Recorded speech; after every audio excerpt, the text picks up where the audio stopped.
এই যে অটোগুলো mother toast দেখেন।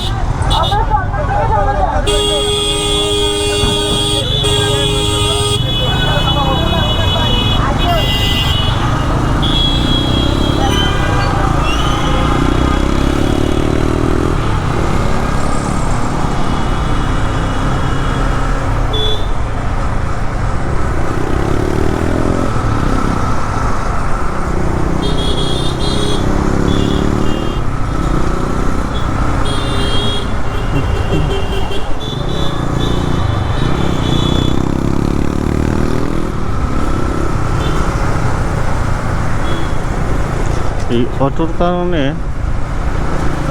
প্রাইভেটের মালিকগুলো খুব বিপদে আছে, কারণ তাদের প্রচুর সমস্যা। একটুতেই প্রাইভেটের ঘেঁষা লাগে, একটুতেই প্রাইভেটে উঠায় দেয়। তো এতে করে দেখা যায় যে প্রাইভেটের ক্ষতিটা বেশি হয়। মাঝে মাঝে শোনা যায়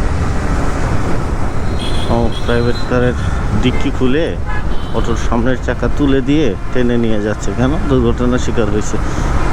আর তাদের কেমন একটা প্রশ্ন, দুর্ঘটনার শিকার, স্যার আমি গরিব মানুষ, স্যার আমার মাফ করে দেন। গরিব মানুষ মাফ করে দিবে, কিন্তু অন্যায় করলে কি কেউ মাফ করবে? সেটা গরিব হোক আর বড় লোক হোক।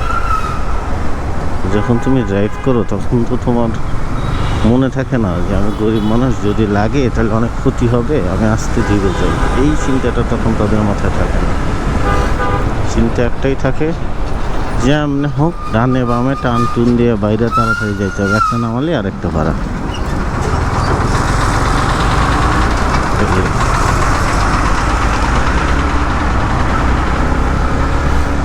এই হলো কাহিনী ঢাকা শহরে অটোর।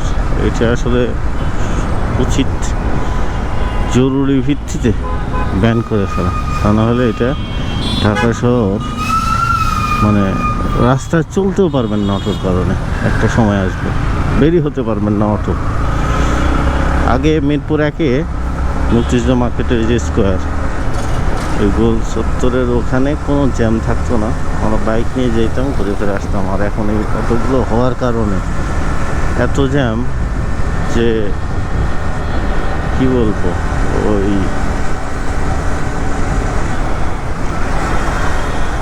মিরপুর 1-এ যদি কোনো কাজ থাকে, কারোর সাথে দেখা করতে হয়, কোনো কেনাকাটা করতে হয়, তখন আমি আর বাইক নিয়ে যাই না, সেখানে পায়ে হেঁটে যাই। কারণ আমার বাসা থেকে শুরু করে মিরপুর 1 নম্বর পর্যন্ত এই 500 মিটার পুরোটাই, 300 মিটার হবে, পুরোটাই জ্যাম থাকে, একদম প্যাকেট। গাড়ি যাইতে না পারে পরে আমার বাসার রোড দিয়ে ঢুকে তারা সনি দিয়ে বের হয়, অনেক সময় মুক্তিযোদ্ধা মার্কেটের সামনে গিয়ে একদম বের হয়। তো এই যে পরিস্থিতি একমাত্র অটোর কারণে, প্রচুর অটো হয়ে গেছে এখন। পায়ের রিক্সা খুব কম এই কারণেই, বা কম তার কম হলো যারা চালায় তারা হলো ঢাকায় নতুন আসছে, ওই একটা গ্যারেজ থেকে রিক্সা ভাড়া নিছে, এরকম পার্সন। এছাড়া পায়ের রিক্সা আর ঢাকায় নাই, সব অটো হয়ে গেছে।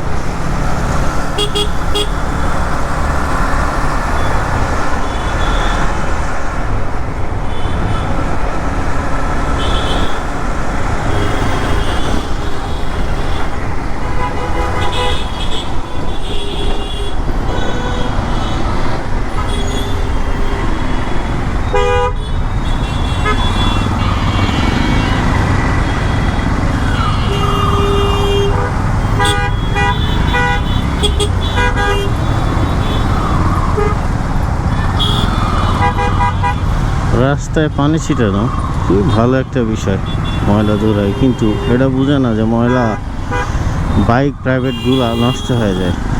দেখা যায় যে এই পানির কারণে ময়লা দিয়ে পুরো বাইক পা সব নষ্ট হয়।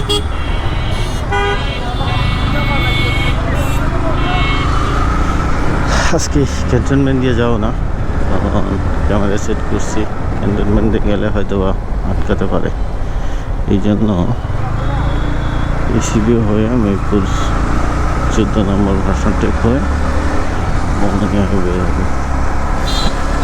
তাতে একটু ঘুরতে হবে, কিন্তু মিরপুর 14 যদি জ্যাম না পাই তাহলে আর কোনো জ্যাম নাই ইনশাআল্লাহ।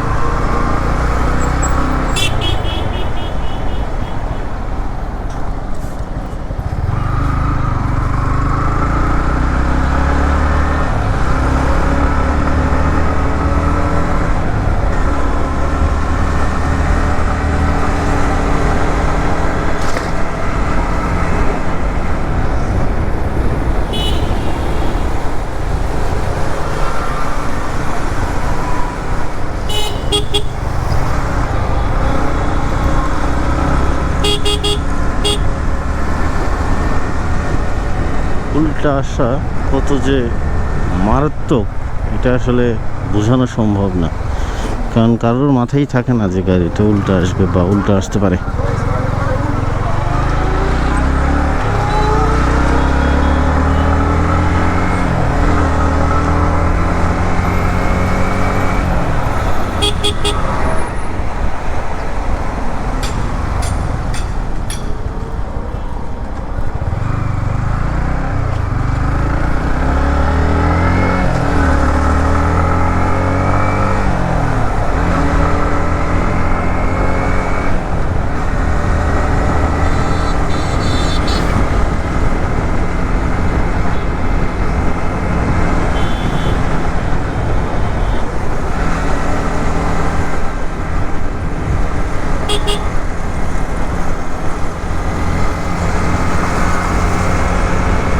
এই সাইডে দেখা যাচ্ছে রাস্তা ফাঁকা, সামনে জ্যাম না হলে হয়, মানে এই রাস্তাটা ম্যাক্সিমামটাই ডানে বামে ঢুকে অটোগুলো ব্লক রাখে, আর একবার লাগলে সহজে ছুটতে চায় না। জানি না কি অবস্থা।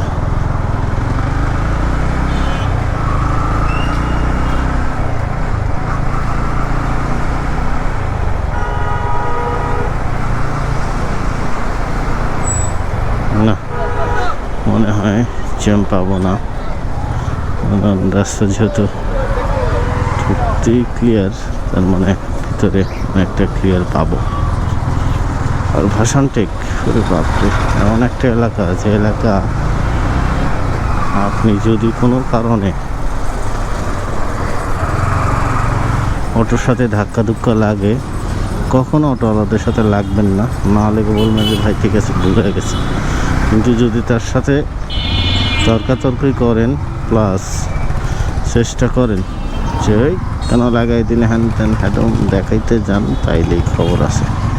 মানে এই এলাকাটা কিন্তু ওদের, এবং